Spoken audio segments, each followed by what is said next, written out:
Ya, bismillahirrahmanirrahim. Assalamualaikum warahmatullahi wabarakatuh. Ya, selamat pagi teman-teman semuanya. Alhamdulillah, nastaghfiruh wa na'udzubillahi min syururi anfusina wa min sayyiati a'malina, may yahdihillahu fala mudhillalah wa may yudhlil fala hadiyalah. Asyhadu an la ilaha illallah wa asyhadu anna Muhammadan abduhu wa rasuluh la nabiyya ba'dah. Ya, terima kasih buat teman-teman yang sudah hadir ya di acara Story Morning ini. Insya Allah hari ini kita mau membahas sedikit ya, namanya Story Morning, dan saya mau membahas sedikit tentang kisah salah seorang perempuan yang namanya disebutkan ya di dalam Al-Quran, Masya Allah, yang tidak ada nama perempuan yang disebutkan di Al-Quran kecuali namanya, yaitu Maryam ya, Sayyidah Maryam. Ya, jadi sebenarnya alasan kenapa membahas Maryam awalnya tuh nggak kepikiran gitu ya, karena ini mau Natalan atau tahun baru terus membahas tentang Maryam dan Nabi Isa, nggak sebenarnya. Jadi emang saya lagi senang dengar murotal Maryam ya, surah Maryam, dan menurut saya itu bagus gitu ya, karena surah Maryam tuh punya sebuah rima gitu ya, sebuah pengulangan bunyi yang menurut saya itu indah banget gitu, seperti sebuah sajak puisi yang cerita yang Masya Allah itu bukan dari manusia tapi itu tuh dari Allah gitu. Kemudian ya itu jadi karena sering mendengar gitu ya, dan menurut saya juga dalam kisah beliau ini ada hikmah yang bisa kita ambil pelajarannya, maka saya coba membahas sedikit ya tentang Maryam ini. Ya, bukan berarti saya itu udah expert atau udah ahli gitu ya, enggak sih sebenarnya. Ya, kita di sini sama-sama belajar, sama-sama sharing ya. Saya juga mungkin berharap teman-teman juga ikut bisa berkolaborasi atau diskusi gitu ya. Kalau ada insight-insight yang selama ini saya juga nggak tahu, oh ternyata seperti itu loh. Jadi di sini kita sama-sama berbagilah ceritanya. Ya, jadi mungkin teman-teman mungkin udah nggak asing ya dengan Maryam ya. Ya, kalau kita coba kita bikin gambaran atau latar belakangnya dulu, ya Maryam ini adalah anak dari Imran ya, Maryam binti Imran. Jadi Imran, ketika Imran ini adalah salah seorang bisa dikatakan ulama Bani Israel yang soleh gitu ya, tapi belum punya keturunan gitu. Ketika sudah mencapai usia tuanya, akhirnya Imran berdoa kepada Allah agar diberikan seorang anak yang nantinya anak ini akan istilahnya itu menjadi inilah ya pejuang agama lah intinya mah gitu. Nah, disebutkan, saya sempat mencari-nyari juga, ternyata ketika Hannah atau istri dari Imran disebutkan dalam sumber itu, istri dari Imran itu bernama Hannah, tapi kalau dalam literatur Kristiani itu disebutnya Anna ya, Anna. Nah, disebutkan bahwa Hannah ini akhirnya mengandung gitu, walaupun sebenarnya sudah berusia lanjut gitu ya, dan akhirnya mereka berniat gitu, ketika anak ini lahir, anak ini akan menjadi istilahnya dai lah ya buat di antara kalangan Bani Israel. Nah, ketika Maryam lahir dan ternyata ibunya yaitu Hannah ini tahu bahwa anaknya itu ternyata seorang perempuan, dan ekspektasi beliau yang dia berharap itu adalah anak laki-laki yang mana meneruskan dakwahnya Imran gitu ya, di kalangan Bani Israel, beliau tidak menyerah gitu. Beliau tetap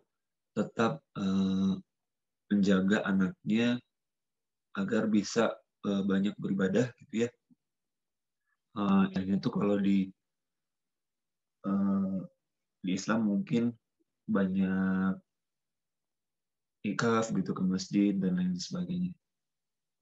Nah, ketika Maryam mulai beranjak dewasa dan mulai istilahnya di kalangannya sendiri itu, Maryam mulai tahu lah dunia itu seperti apa di Bani Israel sendiri. Maryam sudah tahu apa yang terjadi di dalam Bani Israel, di mana waktu itu banyak sekali ulama-ulama Bani Israel yang menyimpang gitu ya, menyimpang dan tidak sesuai lagi dengan ajaran asli dari Taurat gitu. Jadi Maryam itu istilahnya mulai mengasingkan diri gitu, menarik diri, berlepas dari ulama-ulama atau bahkan mungkin keluarganya gitu ya. Mungkin next Mbak Faiza.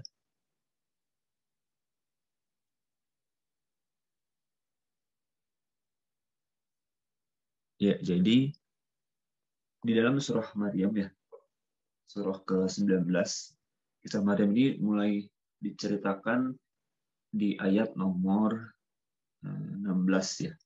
Tapi sebelumnya itu Allah menjelaskan tentang kisah Nabi Zakaria dulu gitu. Kenapa? Karena Zakaria di saat yang hampir bersamaan juga sama berdoa kepada Allah itu menginginkan agar memiliki keturunan gitu. Memiliki keturunan dan akhirnya Allah memberikan beliau seorang anak gitu ya di usia beliau yang juga sudah sangat senja gitu. Seorang anak yang bernama Yahya. Nah, Yahya ini akan menjadi istilahnya tuh best friend-nya Nabi Isa lah, yang bakal nemenin Nabi Isa nanti ke depannya tuh bakal didampingin oleh Yahya ini. Nah, Maryam juga waktu masih kecil ya, Maryam ini karena istilahnya karena beliau sendiri itu yatim ya, Imron sudah meninggal dan saat itu hanya memiliki seorang ibu, Hannah tadi. Akhirnya Maryam ini digilir gitu ya. Maksudnya orang-orang tuh pada berebut untuk mengasuh beliau gitu. Akhirnya di antara karena Bani Israel itu mereka kayak mengundi gitu ya, dengan ada yang bilang anak panah, ada yang bilang anak apa semacam pensil dan lain sebagainya. Dan akhirnya keluarlah nama Zakaria. Jadi Zakaria yang mendapatkan hak asuh dari Maryam.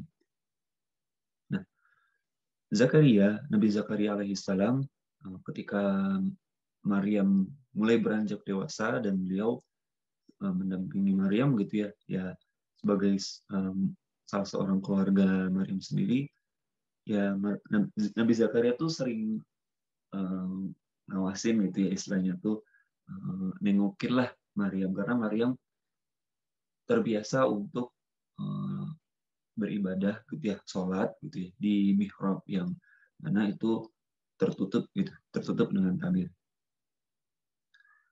Nah, di ayat lain juga disebutkan bahwa Zakaria ketika menemui Maryam dan melihat di situ di dalam ruangan Maryam itu di mihrab beliau tuh ada makanan, Nabi Zakaria kaget ya, ini makanan dari mana gitu. Nah, Maryam bilang itu dari Allah gitu. Jadi saking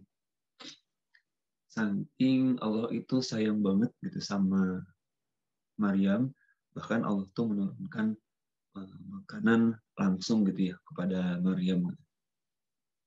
Nah, ketika Maryam di ayat 16 ini ya, A'udzubillahi minasyaitonirrajim.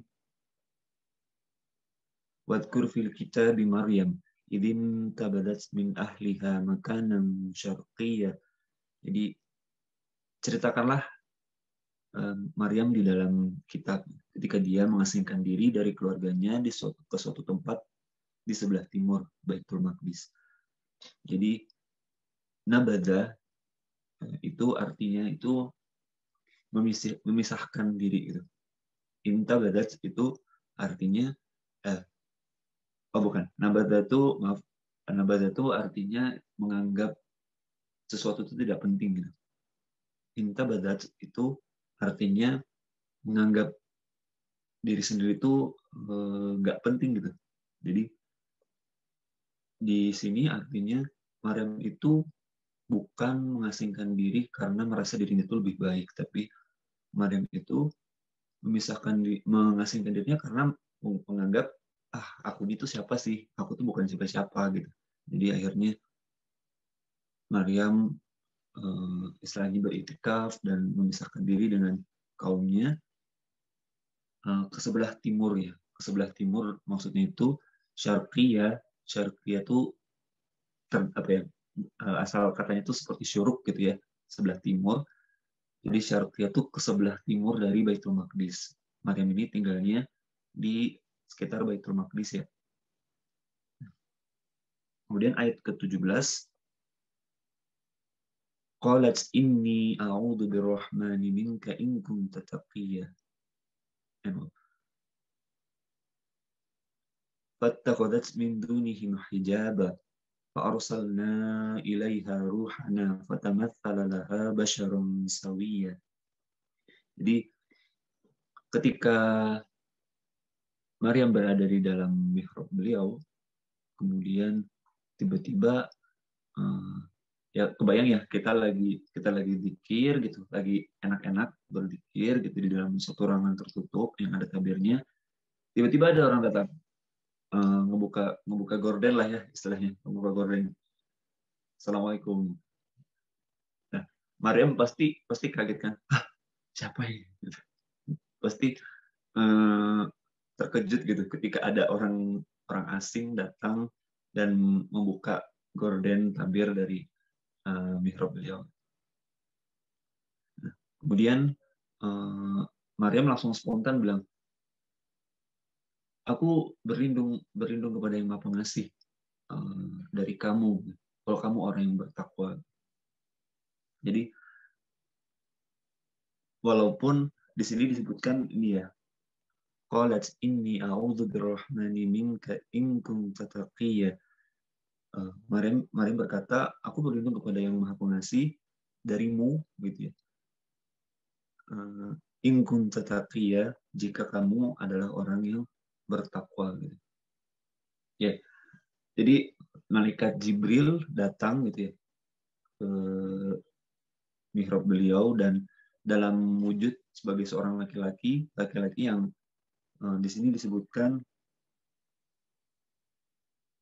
fatamatsala laha basyaron sawiyya. Jadi basyaron itu manusia, sawiyya itu baik-baik gitu. Jadi seorang laki-laki yang sebenarnya tuh kelihatannya baik-baik gitu ya, malaikat Jibril. Tapi walaupun mungkin kelihatan baik-baik, ya Maryam juga berlindung kepada Allah gitu. Ya kalau kamu memang orang yang baik, aku tetap berlindung ke Allah gitu dari kamu gitu. Istilahnya tuh kayak gitu.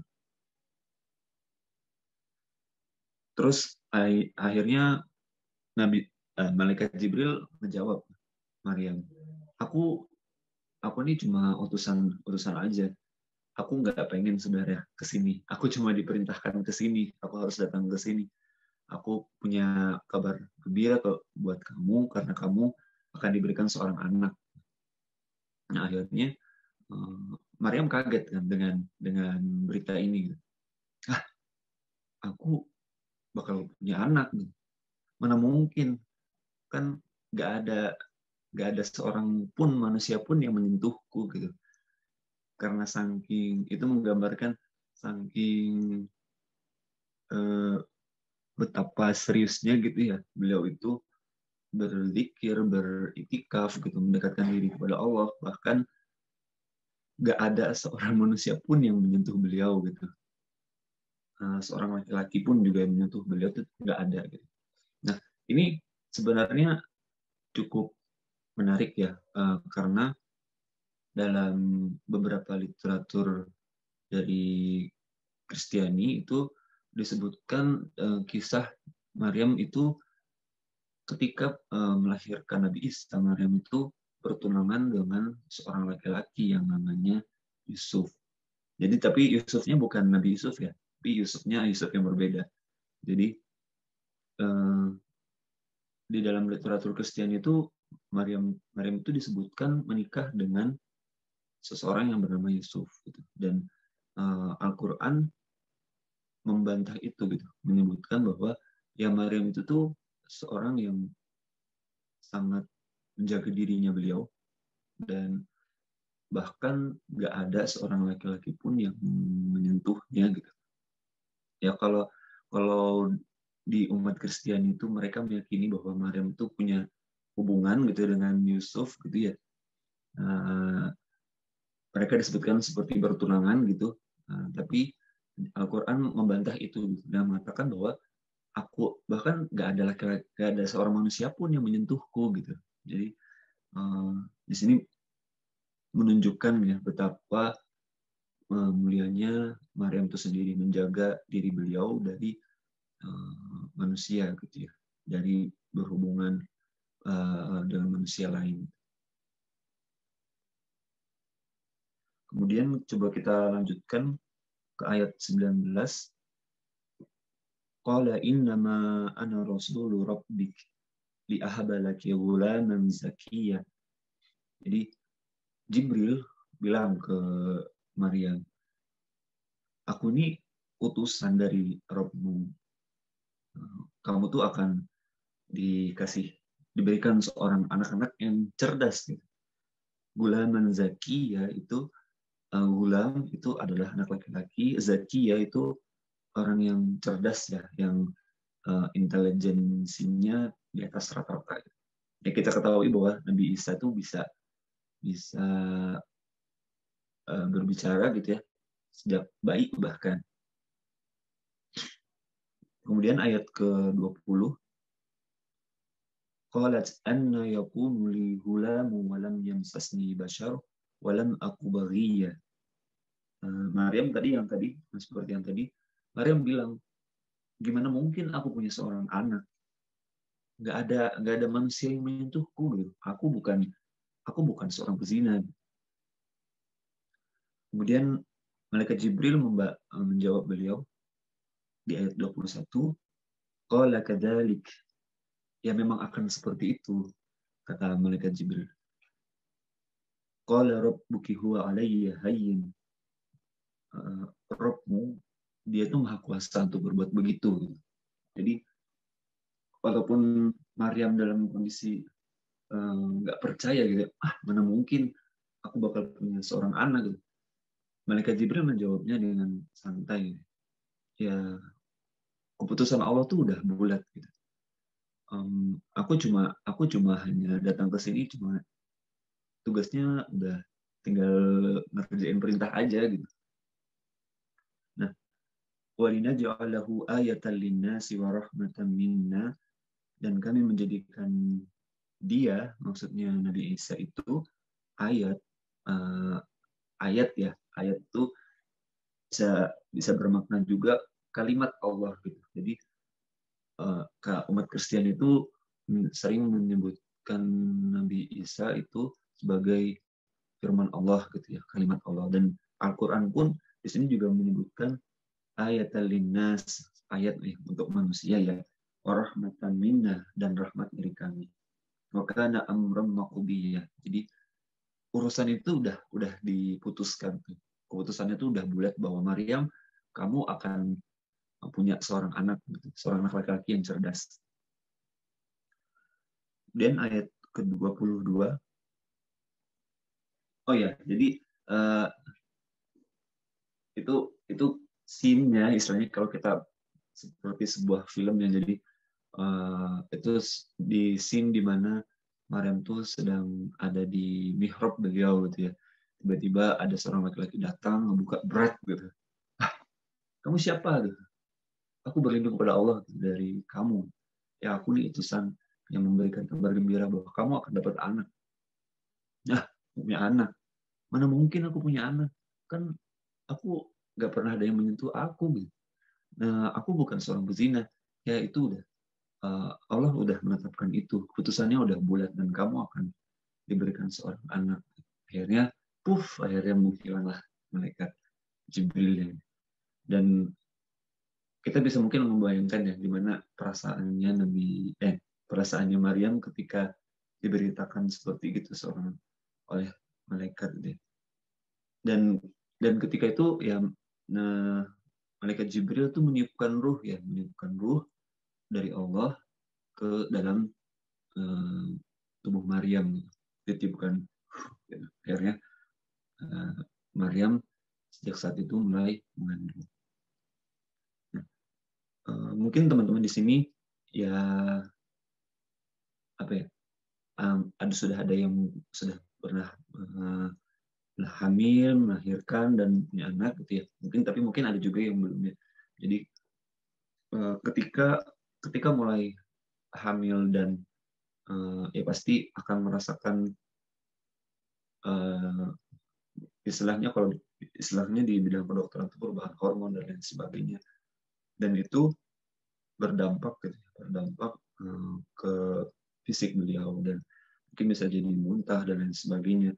Nah, menyadari hal itu, Maria mulai sadar gitu ya, mulai ngeh lah ya bahwa aku beneran hamil gini. Akhirnya Maryam mengasingkan diri lagi ketika beliau tahu bahwa benar aku beneran hamil dan apa yang dikatakan oleh laki-laki waktu itu yang datang kepadaku, utusan dari Allah itu benar-benar terjadi. Nah, ini bisa di next Mbak Faiza. Hal itu beneran gitu. Aku beneran hamil dan aku harus gimana gitu.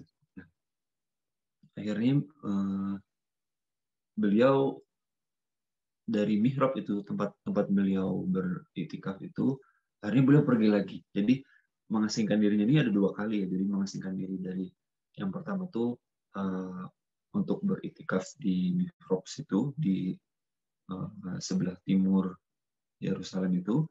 Setelah beliau mulai hamil, mulai merasakan tanda-tanda kehamilan, mungkin perut beliau juga sudah mulai membesar, akhirnya beliau pergi lagi gitu, nggak mau orang-orang Bani Israel itu tahu gitu kalau beliau tuh sedang hamil gitu. Karena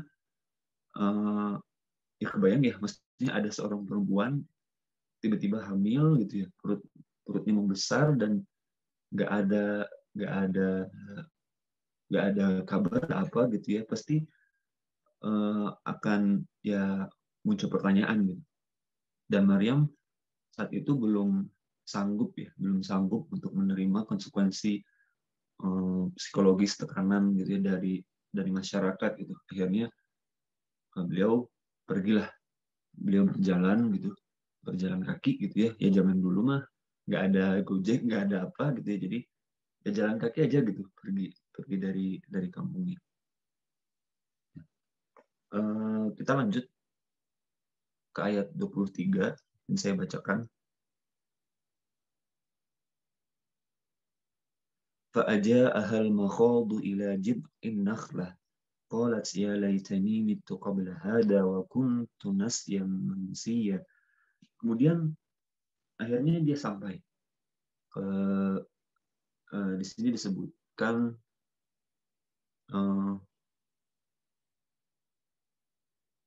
ini ya, makanan fahamalathu fantabadat bihi makanan qasiyya. Makanan qasiyya itu suatu tempat yang sejauh mungkin yang bisa ditempuh dengan berjalan kaki gitu. Jadi Maria mungkin juga nggak punya kendaraan dan akhirnya beliau pergi dari kaumnya dengan berjalan kaki gitu, sejauh yang beliau bisa. Kosi ya itu seperti kisos ya. Jadi kisos tuh kayak mengikuti selangkah demi selangkah gitu. Akhirnya beliau setelah pergi dari kaumnya itu ya berjalan gitu ke sebuah gurun. Ya, kita bisa bayangkan sebuah gurun yang tandus, nggak ada apa-apa, nggak ada pohon, nggak ada perumahan, nggak ada manusia sama sekali. Maryam berjalan sendiri gitu. Akhirnya sampailah di tengah gurun yang panas, terik, dan tidak berpenghuni itu. Akhirnya beliau sampai ke suatu pohon, gitu ya, pangkal pohon. Nah, kalau di konkais komentar ini ya disebutkan itu pohonnya pohon palem, gitu. Pohon palem, karena pasti capek ya berjalan gitu dalam keadaan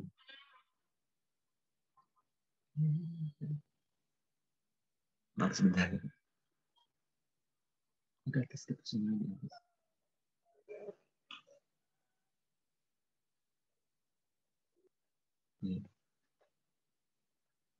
Ya, dalam keadaan ini ya, dalam keadaan sedang mengandung gitu, kemudian berjalan dan pastinya capek ya. Ya kita aja yang mungkin teman-teman yang biasa tuh kalau udah jalan jauh, panas, capek pasti butuh istirahat ya. Apalagi ini sedang dalam keadaan mengandung gitu, sedang hamil. Akhirnya beliau istirahat sampai di suatu pohon palem dan di situ beliau kondisinya udah putus asa gitu ya, udah nggak ada harapan lagi gitu ya, istilahnya aduh aku nih udah istilahnya itu udah nggak pantas lah gitu,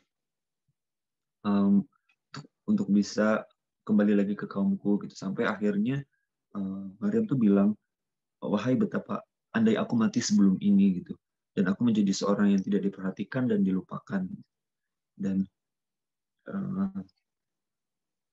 ya Maryam ketika dalam kondisi seperti itu, dia ibaratnya tuh ini ya, maksudnya dia juga malu kalau misalnya minta tolong ke orang-orang gitu ya, maksudnya orang-orang pasti juga akan menanggapinya dengan sinis. Akhirnya ya beliau pergi dan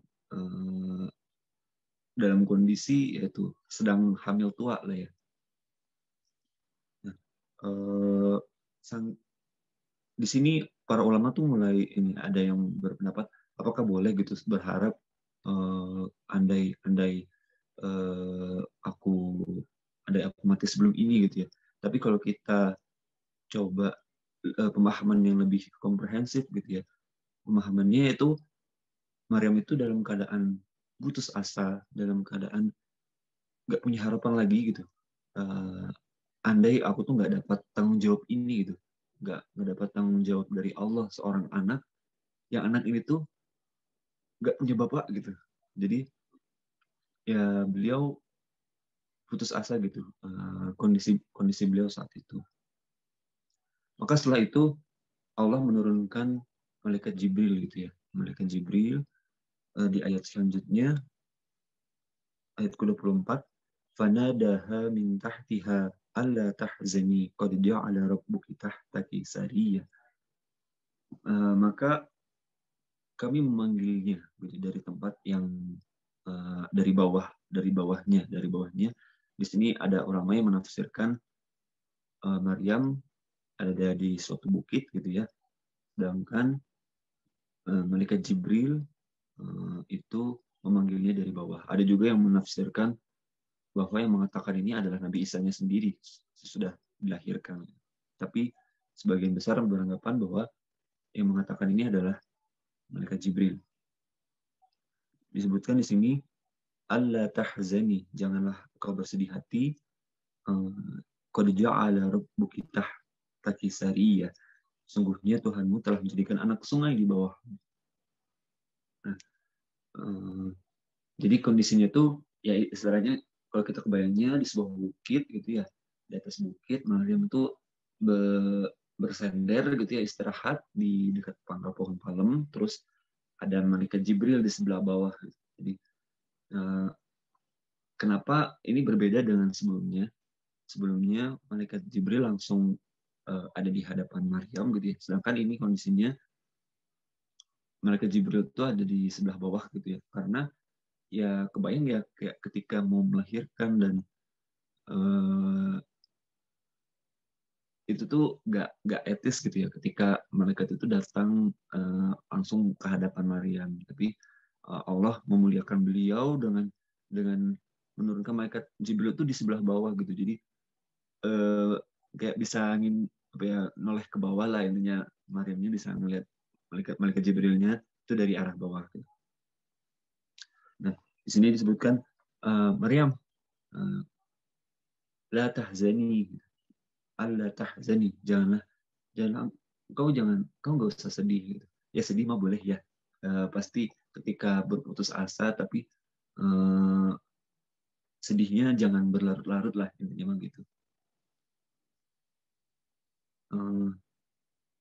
Qad ja'ala rabbuki tahtaki sariyyan, sesungguhnya Rabbmu itu sudah menjadikan sebuah anak sungai gitu di bawahmu. Jadi Allah menjadikan sebuah anak sungai gitu ya. Anak sungai pasti kecil kan ya, nggak yang mungkin nggak sampai 10 meter gitu, nggak akan sebesar itu. Anak sungai yang seenggaknya tuh bisa airnya dipakai untuk minum. Kemudian ayat ke-25 disebutkan, dan goyangkanlah pangkal pohon kurma itu ke arahmu gitu ya. Wahuzzi ilaiki bijid innakhlati tusaqit alaiki rutaban janiyya. Nah, kalau di sini disebutkan pangkal pohon kurma ya. Jadi ya kalau yang di penjelasan Kongres Kementerian itu disebutkan pohon palem ya, tapi di sini disebutkan pohon kurma.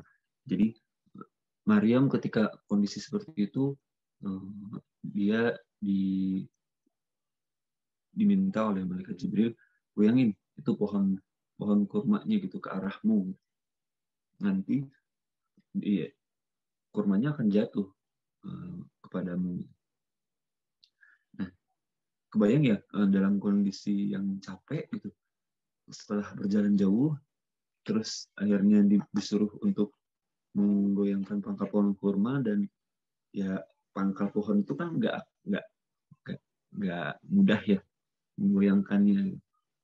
Tapi biasanya kalau ketika melahirkan tuh ada urgensi yang muncul, dan seorang wanita itu punya kekuatan lah untuk melakukan itu gitu.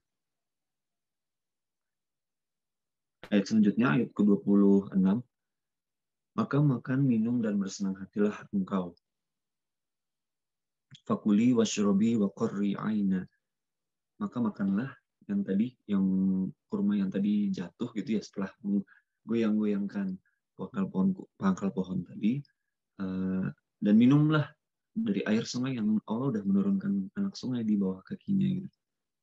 Dan bersenang hatilah engkau. Jadi nggak usah ya nggak usah khawatir, insya Allah kamu aman, Allah akan memudahkan kamu. Jika di sini ada ayat ke-26 disebutkan, jika engkau melihat seseorang, maka katakanlah, sesungguhnya aku telah bernazar berpuasa untuk Tuhan yang Maha Pengasih, maka aku tidak akan berbicara dengan siapapun pada hari ini.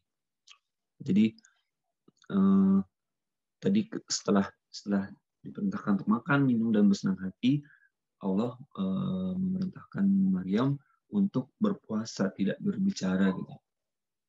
Jadi gimana caranya kalau dia berpuasa nggak berbicara, masih tahu orang, aku lagi puasa ya, aku nggak ngomong nih untuk beberapa hari ini. Gimana caranya gitu ngasih tahu puasa ngomong, tapi dia juga bakal ngomong juga gitu. Pasti ya Maryam cukup memberikan sebuah isyarat bahwa beliau tidak akan berbicara gitu ya. Seperti di ayat sebelumnya, Nabi Zakaria juga ngomong ke kaumnya gitu bahwa aku nggak akan ngomong gitu selama beberapa hari gitu, dan kalian bertasbihlah pagi dan petang. Nah di sini juga hampir sama juga sininya, Maryam nggak akan ngomong Maryam nggak akan ngomong setelah melahirkan gitu. Nah, mungkin lanjut ke slide berikutnya, Mbak.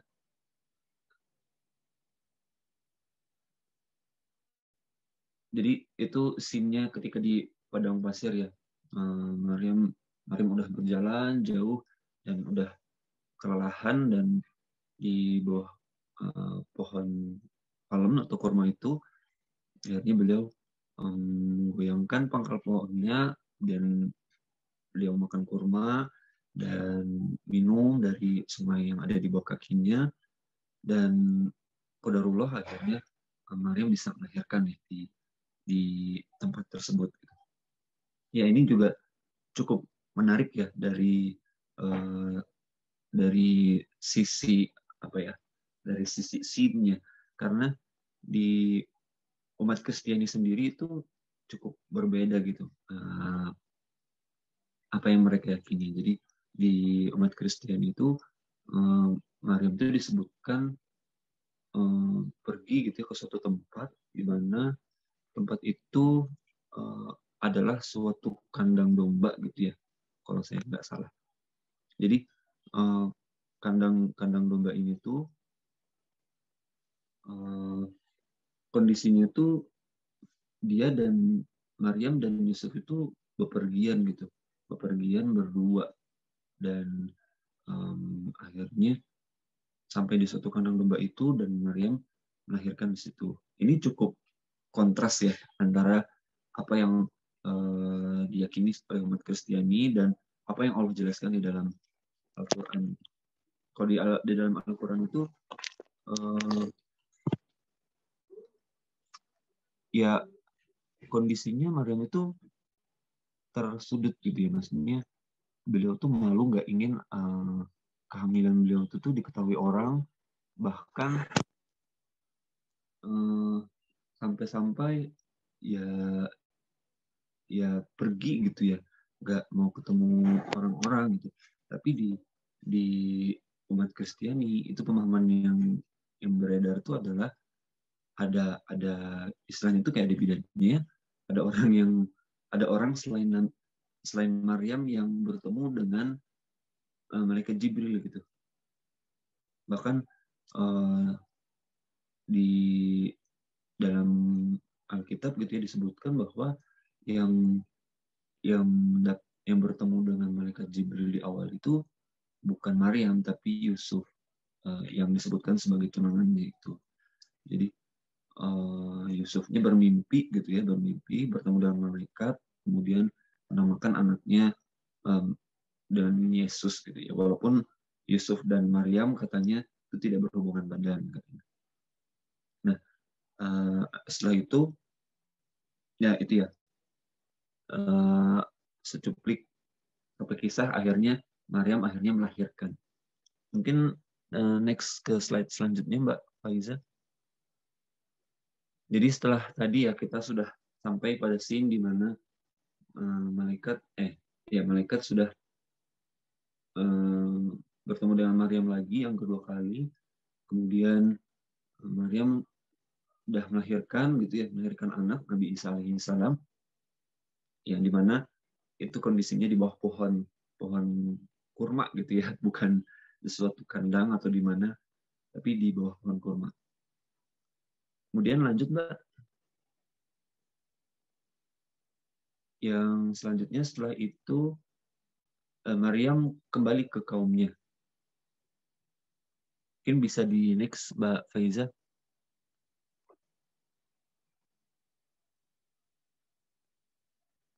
Selanjutnya itu lanjut ke ayat 27 ya dari surah Maryam. A'udzubillahi minasyaitonirrajim. Fa'atat bihi qaumaha tahmilu. Kemudian ia kembali ke kaumnya membawa bayi itu sambil digendong gitu. Qalu ya Maryam laqad ji'ti syai'an fariyya. Jadi fari itu seperti berbuat perbuatan yang sangat dimurkai gitu ya. Perbuatan yang tidak dapat diterima lah.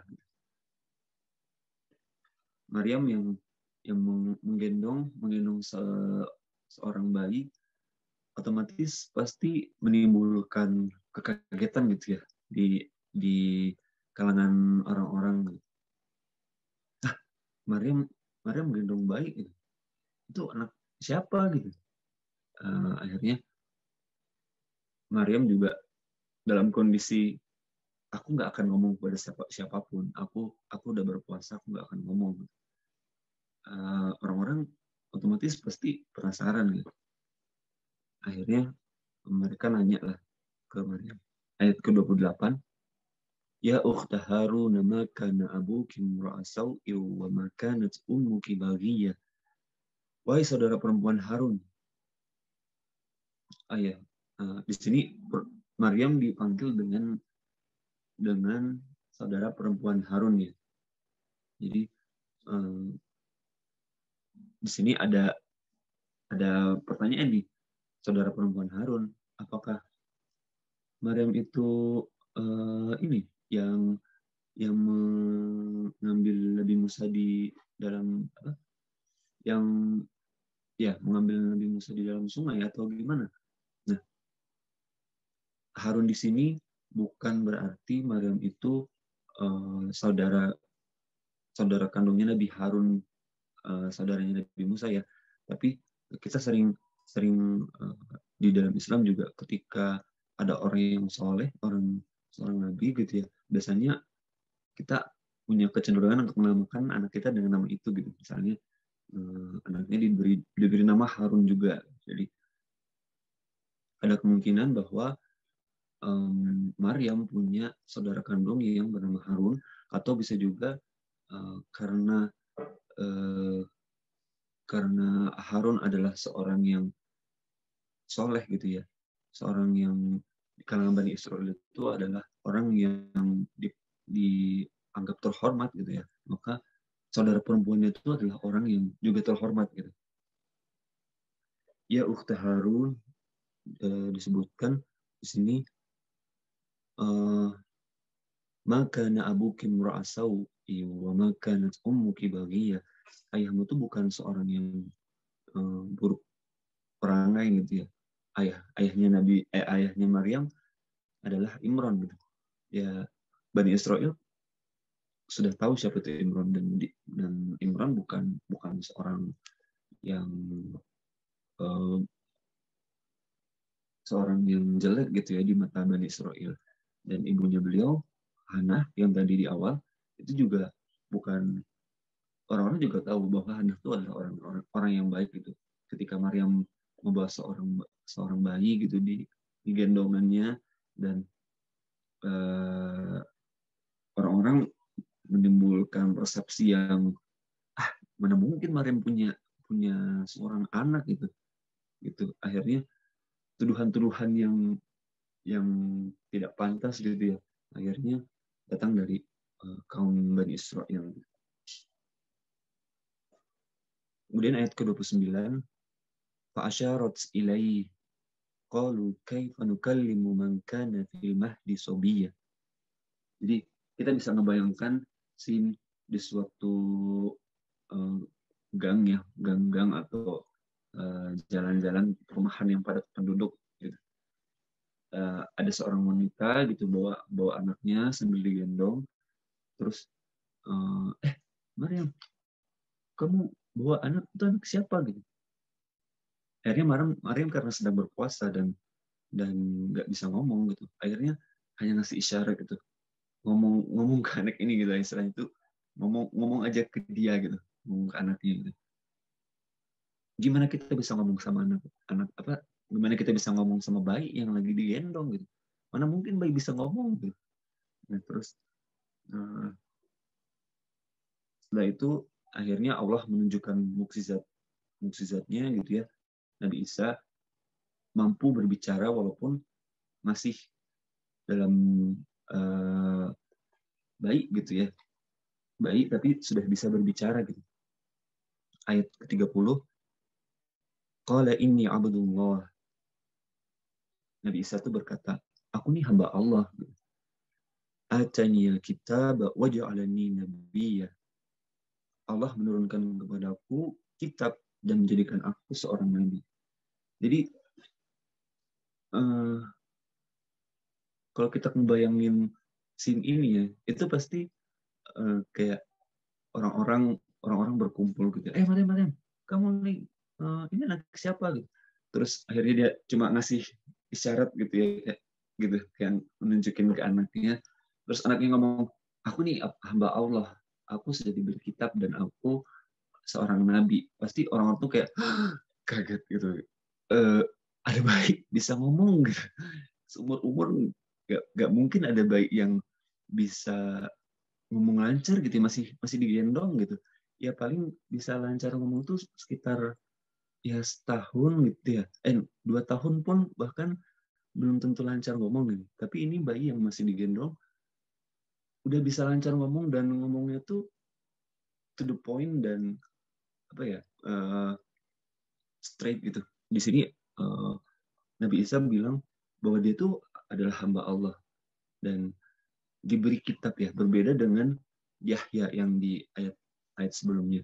Kalau Yahya tuh khudil kitab bil quwwah, jadi ambillah Taurat itu dengan kekuatan gitu. Maksudnya kalau Nabi Yahya itu diperintahkan untuk mempelajari kitab Taurat, tapi kalau Nabi Isa ini udah diberi kitab gitu, diberi Injil langsung, dan istilahnya kalau misalnya ditanya itu udah bisa jawab lah, udah ngerti, udah paham satu kitab itu maksudnya atani al-kitab. Jadi kalau Nabi Yahya tuh harus belajar dulu gitu ya, walaupun masih kecil tapi udah diberikan hukum atau kebijaksanaan gitu. Kalau Nabi Isa tuh bahkan ketika lahir tuh sudah diberikan kitab gitu. Dan Nabi Isa juga bilang, aku hamba Allah, aku diberikan kitab oleh Allah dan aku seorang nabi gitu. Dan ini menjadi suatu tamparan sebenarnya untuk kalangan Bani Israel dan umat Nasrani di masa Rasulullah gitu. Di sini Nabi Isa menjelaskan bahwa dia adalah seorang hamba gitu. Bukan anak dan bukan pula Tuhan. Jadi di sini ayat selanjutnya itu ayat ke-31. Waja'alani mubarakan aynama kunt wa awsani bis salati waz zakati ma dumtu hayya.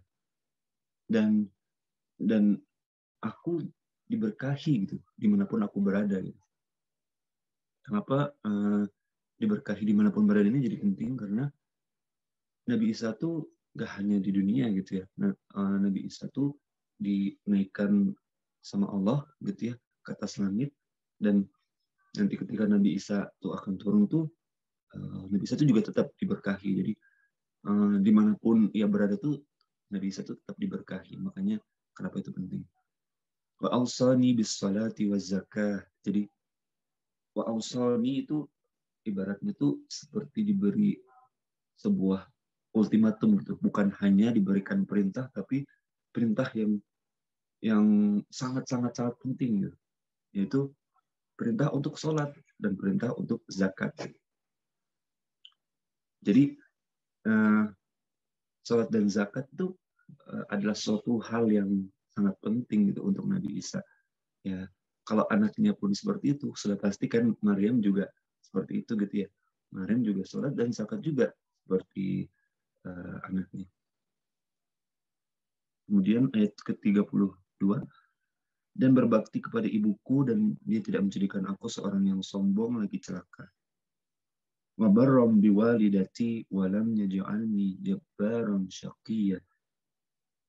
Jadi ya saya cukup tersentuh ya di sini ya, di ayat ini. Kenapa? Ketika kita membayangkan scene di mana seorang bayi yang ngomong ke orang-orang, aku hamba Allah, aku diberi kitab dan aku seorang nabi, dan aku diberkahi di mana saja aku berada, dan aku diperintahkan untuk berbakti kepada ibuku. kebayang nggak teman-teman ketika seorang ibu menggendong anak yang ngomong begitu gitu. Jadi anaknya ngomong, aku tuh diperintahkan untuk berbakti sama ibuku gitu. Jadi ibunya pasti, ya Allah, anak ini tuh udahnya ini ya, udahnya itu nggak hanya punya kelebihan gitu ya, bisa ngomong terus diberikan kitab dan jadi seorang nabi, tapi beliau juga memuliakan Maryam sendiri gitu. Dan ini juga menjadi suatu apa ya, istilahnya itu counter ya terhadap isu bahwa Nabi Isa itu pernah di dalam Alkitab disebutkan pernah ada satu kisah yang disebutkan bahwa Nabi Isa itu pernah memukul ya, atau saya lupa apakah memukul atau menampar ibunya gitu. Intinya bersikap yang nggak baik lah ke Maryam, Nabi Isa-nya. Nah di sini tuh Allah tuh pengen membersihkan nama Nabi Isa, bahwa Nabi Isa tuh nggak begitu. Nabi Isa tuh diperintahkan untuk berbakti kepada ibunya, itu Maryam. Kemudian dia tidak menjadikan aku seorang yang sombong lagi celaka. Jadi di sini disebutkan Jabbarun Syaqiyah. Jadi Jabbar tuh tirani gitu ya, ibaratnya tuh kayak tirani, orang yang sombong, orang yang ya ibaratnya seperti Firaun gitu ya, tirani. Syaqiyah tuh celaka gitu. Sombong dan celaka ini jadi suatu seperti sebab akibat gitu ya. Kalau dia sombong maka dia akan celaka gitu. Nah, di sini disebutkan bahwa Nabi Isa itu bukan orang yang sombong dan bukan juga orang yang celaka gitu. Dan kesejahteraan semoga dilimpahkan kepadaku pada hari kelahiranku, pada hari wafatku, dan pada hari aku dibangkitkan hidup kembali.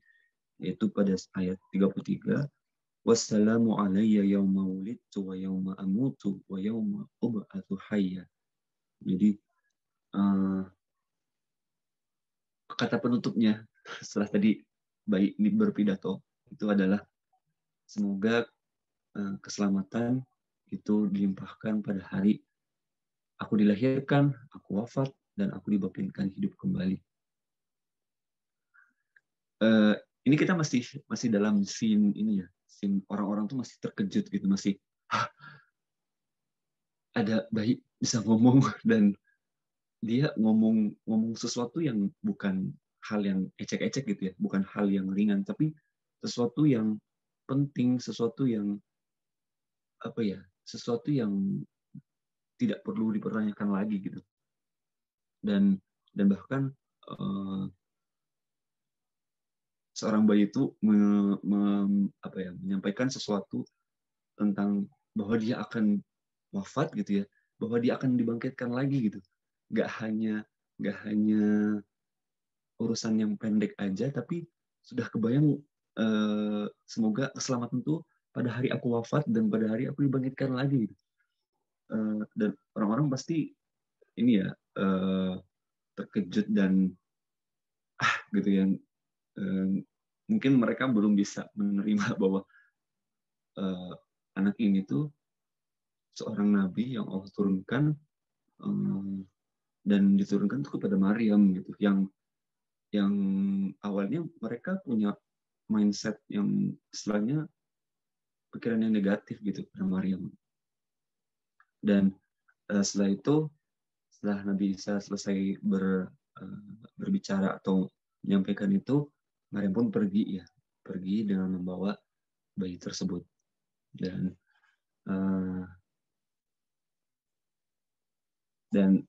akhirnya selesailah scene Maryam di surah ini ya, di surah Maryam. Ya. Jadi ketika kita coba mempelajari lagi, ternyata memang ini cukup berbeda jauh dengan apa yang ada di dalam Alkitab gitu ya. Kalau di Alkitab itu seperti yang tadi saya jelaskan, bahwa Maryam itu disebutkan melahirkan di sebuah kandang domba, dan saat itu tuh ada banyak orang gitu di situ, nggak hanya Maryam aja, tapi ada Yusuf yang disebutkan tadi, dan ada orang-orang lain yang melihat malaikat gitu, malaikat yang Jibril ya, kita di Islam itu adalah Jibril, dan mengatakan bahwa ini tuh adalah Tuhan gitu. Jadi Al-Quran mencoba menepis semua itu dengan mengatakan bahwa Nabi Isa ketika pertama kali muncul di hadapan Rabi Yahudi, di hadapan Bani Israel, itu sendiri mengucapkan bahwa aku ini hanya hamba Allah gitu. Aku bukan Tuhan. Dan ya intinya ketika Allah itu tuh pasti menyampaikan sesuatu itu pasti yang penting ya, nggak mungkin nggak penting gitu. Jadi apa yang Allah jelaskan di sini itu adalah counter di antara penyimpangan yang sudah terjadi di Alkitab itu. Salah satunya adalah itu tadi, bahwa Nabi Isa itu sendiri, Nabi Isa mengaku gitu ya, bahwa beliau hanyalah seorang hamba Allah. Ya, mungkin dari saya mungkin cukup dari situ ya, yang bisa saya sampaikan. Ya intinya ketika kita merefleksikan diri pada kondisi Maryam gitu ya, ya Allah ternyata punya rencana lain gitu ya kepada Maryam, dan Allah itu sebaik-baik pembuat rencana gitu. Dan kita mungkin melihat Maryam dalam kondisi yang tidak mudah gitu ya.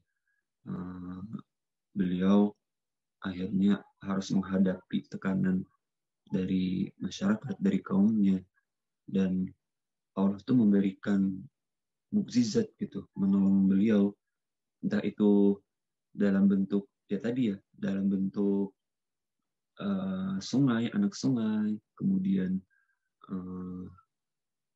Maryam itu bisa melahirkan gitu ya sendiri ya, walaupun ya kita harus pahami juga ya dalam kondisi tertentu seorang wanita tuh butuh untuk didampingi ya, tidak bisa mungkin seperti Maryam ya. Ada hal-hal, kasus-kasus di mana seorang wanita tuh butuh untuk penanganan lebih lanjut, mungkin di sesar atau lain sebagainya. Jadi kasus Maryam ini bukan suatu kasus yang general gitu, tapi Allah ingin mengajarkan kepada kita bahwa ya ketika kita mengalami kesulitan, dan Allah mudahkan Maryam itu dengan kemudahan. Seperti ya kalau kita mungkin di zaman sekarang ya disebutkan bahwa untuk ibu yang melahirkan itu baik loh untuk berjalan yang banyak. Dan Maryam sendiri juga sebelum melahirkan berjalan gitu ya, berjalan menempuh jalan yang cukup jauh gitu, dan akhirnya beristirahat di pangkal pohon kurma itu.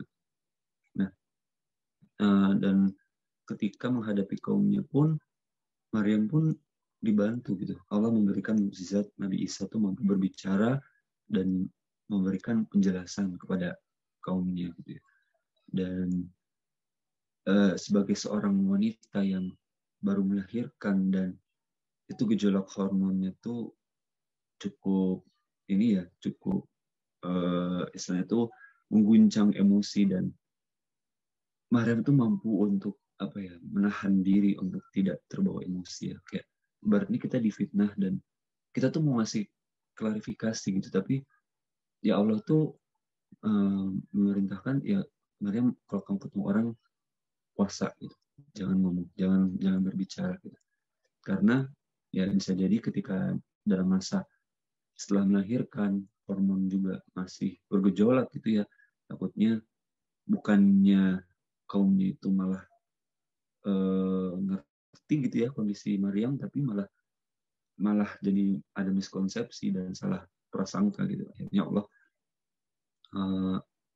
Akhirnya Nabi Isa lah yang menjelaskan langsung kepada Bani Israel bahwa sebagai Allah tuh maha kuasa gitu, Allah tuh bisa memberikan anak kepada Maryam walaupun Maryam tidak punya seorang suami gitu.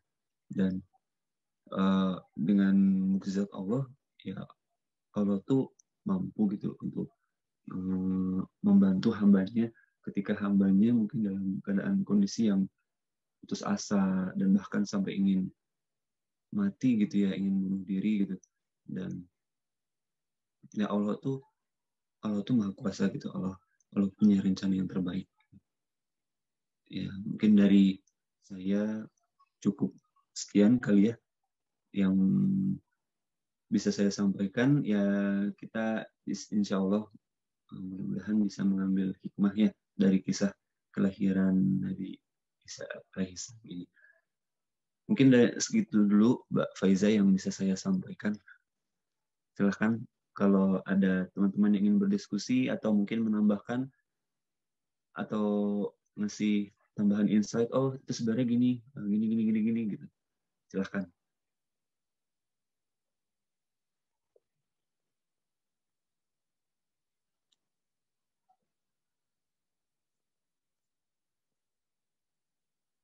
Saya kembalikan ke Mbak Faiza.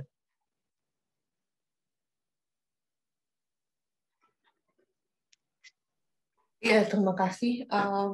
Ini untuk sayangnya ya. Nah, kita langsung ke sesi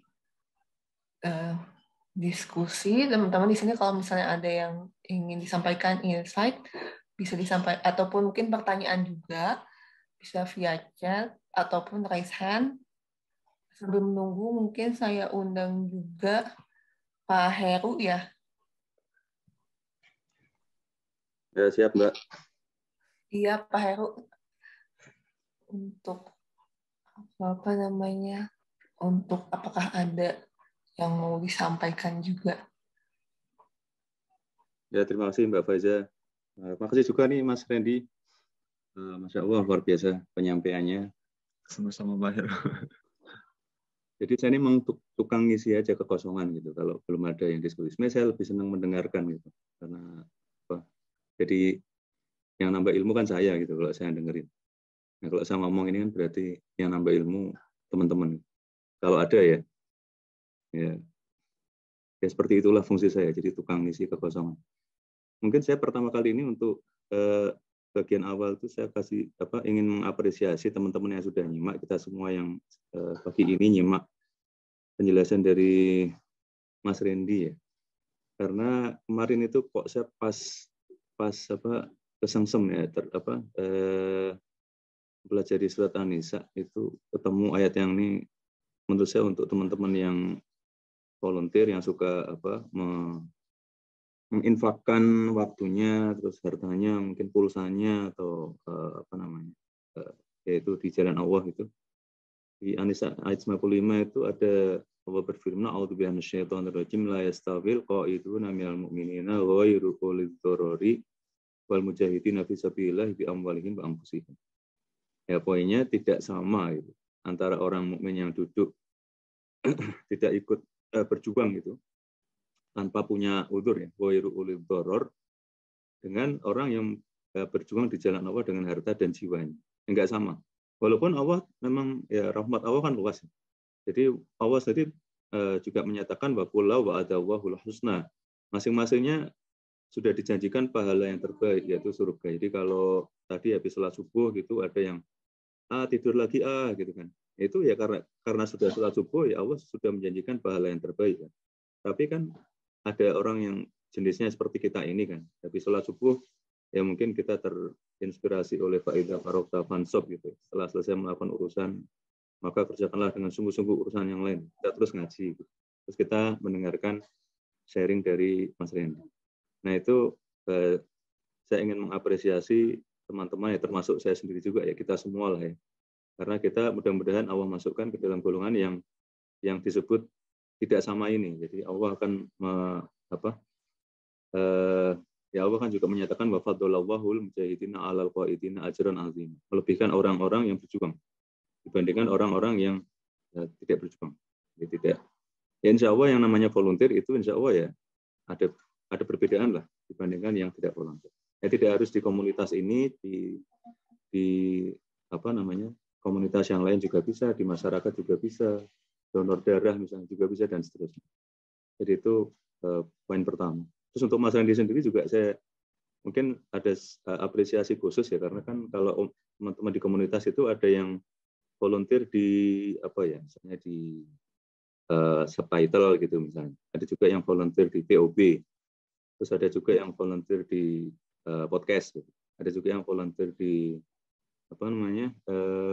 Quote ya. Ada tim quote-nya Ustaz Nukman atau quote-nya Mufti Meng atau quote-nya Syekh Muhammad Sulaiman dan seterusnya itu.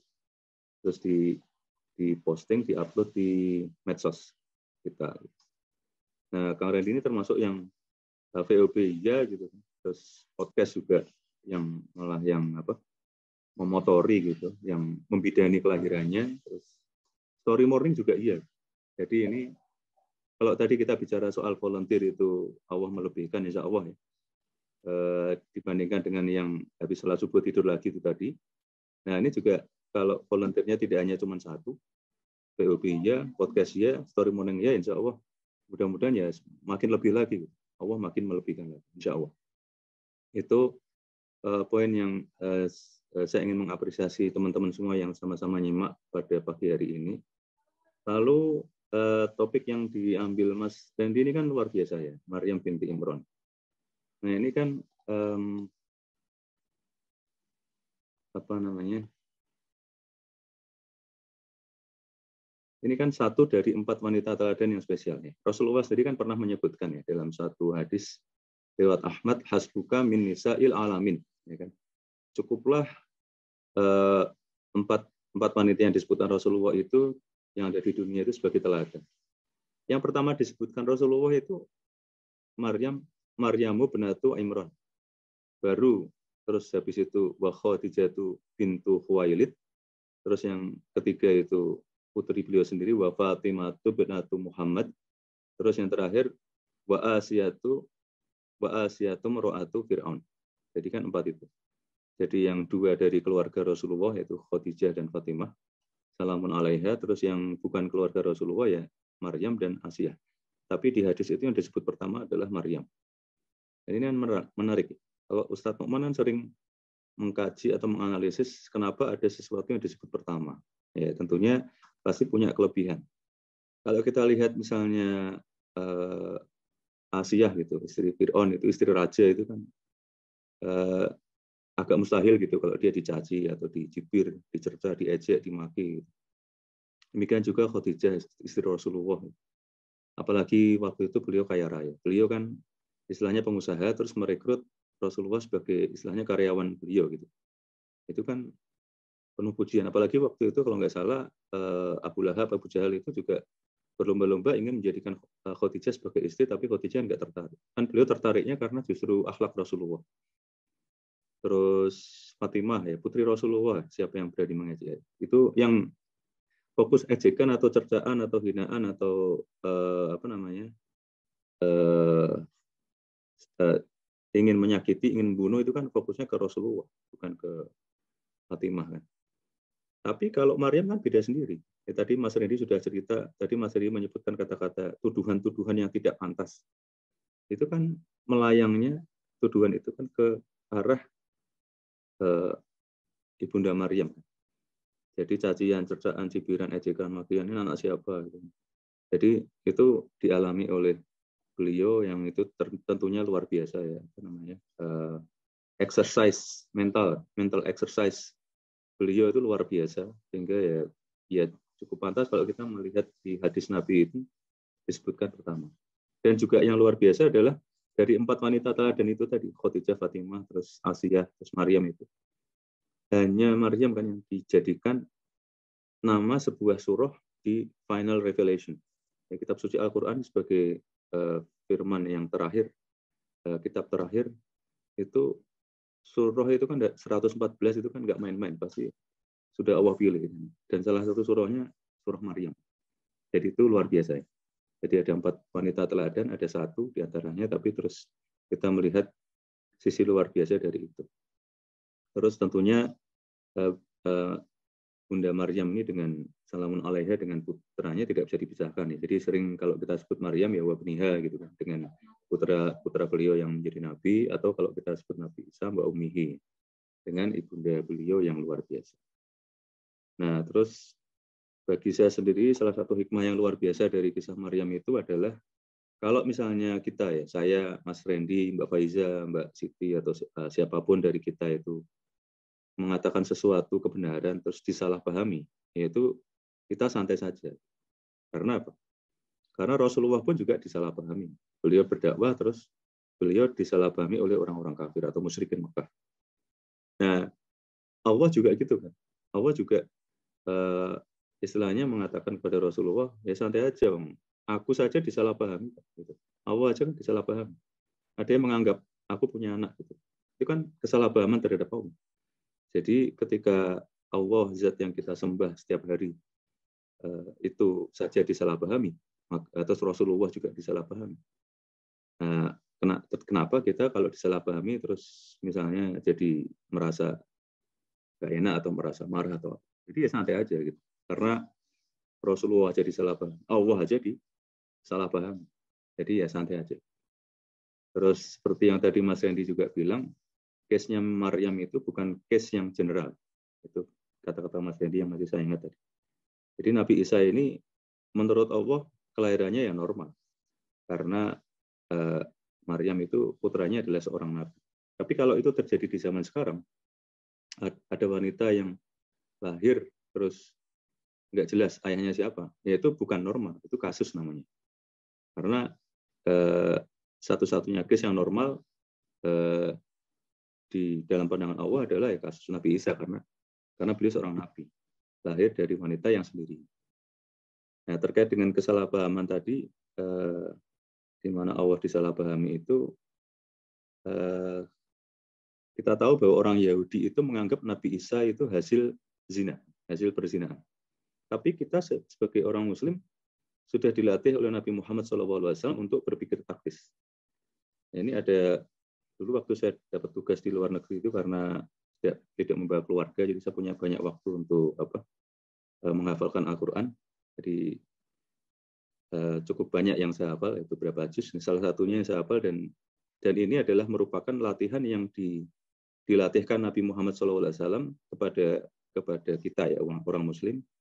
Bagaimana cara kita berpikir taktis menyikapi kelahiran Nabi Isa atau menyikapi fakta adanya Nabi Isa yang kata orang Yahudi itu dianggap sebagai hasil zina. Jadi Rasulullah melatih kita untuk punya sikap yang diabadikan di Al-Quran surat Al-Imran ayat 59 itu. Inna mathala Isa indallahi kamathali Adam khalaqahu min turabin tsumma qala lahu kun fayakun. Sesungguhnya perumpamaan penciptaan Nabi Isa bagi Allah adalah seperti penciptaan Nabi Adam. Atau dengan kata lain, sama Nabi Adam aja paham nggak? Kenapa sama Nabi Isa malah gagal paham? Padahal Nabi Adam itu tanpa ayah, tanpa ibu. Nabi Isa cuma tanpa ayah aja. Jadi buat Allah itu apa yang tidak mungkin. Nah ini juga membuat kita sadar gitu ya, bahwa kita tidak bisa mendikte Allah, bahwa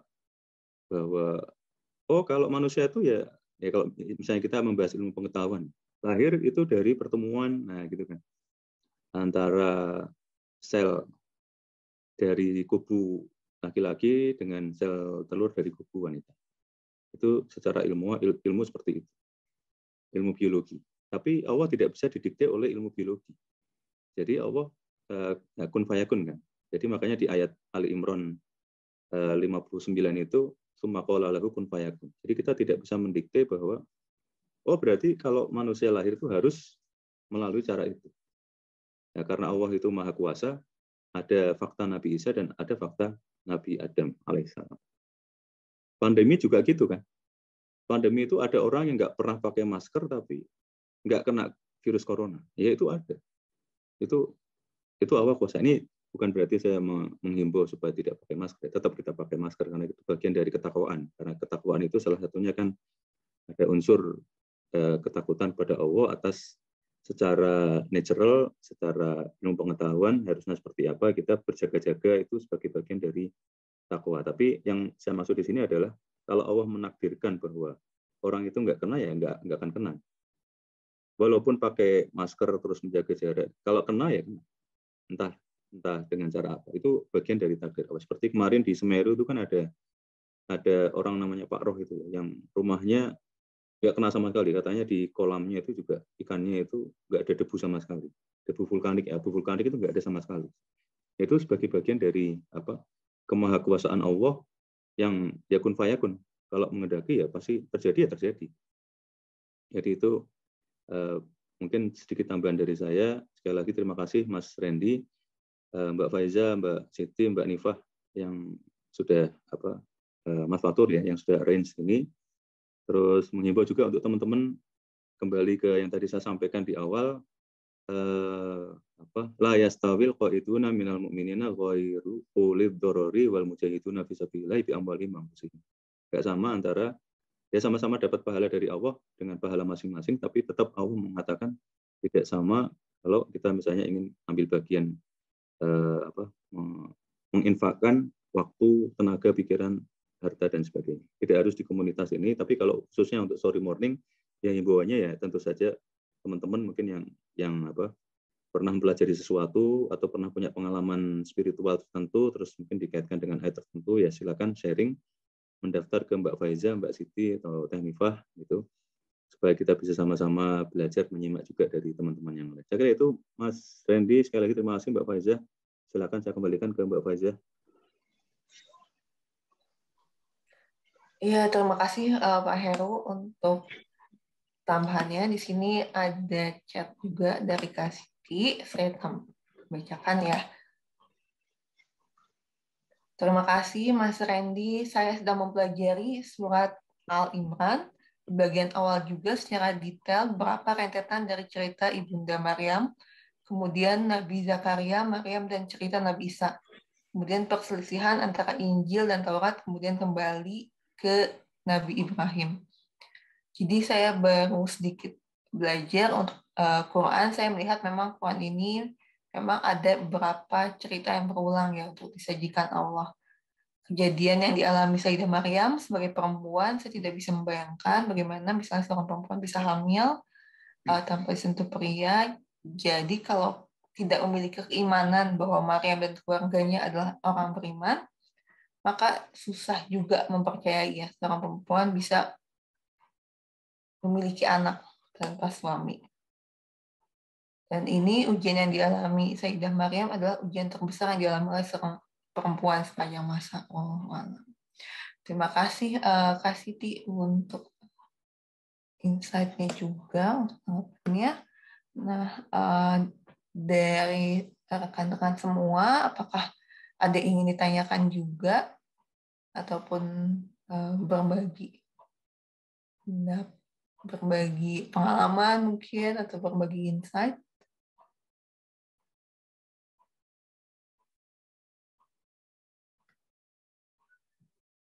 Baik, jika belum ada, ini kita langsung tutup ya untuk Story Morning kali ini. Mungkin saya undang kembali dari Kak Randy untuk kalimat penutup closing statement-nya. Ya, terima kasih Mbak Faiza. Ya, alhamdulillah ya, kita sharing-sharing sedikit tentang kisah Ibunda Maryam. Ya, semoga perjuangan beliau ya dan kondisi yang sangat tidak nyaman gitu ya untuk seorang wanita gitu ya, dan dimana yaitu tadi ya, salah satu ujian terbesarnya adalah mengandung dan melahirkan seorang anak tanpa seorang ayah gitu. Tapi Masya Allah ya, Allah memberikan kepada beliau bahwa anak tersebut bukan anak biasa gitu, tapi anak yang tadi ya, gulaman zakiyah, seorang anak yang cerdas, yang dengan kecerdasan itu Allah meninggikan derajat Nabi Isa alaihissalam dan memuliakan beliau, dan dengan begitu pula Maryam jadi salah seorang manusia yang mulia gitu ya di hadapan Allah Subhanahu wa taala. Ya, semoga kita bisa belajar ya dari hikmah, dapat mengambil hikmah dari kisah perjalanan hidup Maryam, baik itu dari perspektif seorang calon ibu gitu ya, atau maupun calon ayah yang bisa membayangkan bagaimana gitu perjuangan seorang ibu gitu untuk melahirkan gitu ya. Semoga kita tetap yakin dan percaya bahwa Allah lah yang sebaik-baik membuat rencana, dan di balik kesulitan yang kita hadapi itu Allah selalu memberikan berbagai macam kemudahan. Akhirul kalam, terima kasih untuk teman-teman yang sudah hadir, yang mau mendengarkan Story Morning hari ini.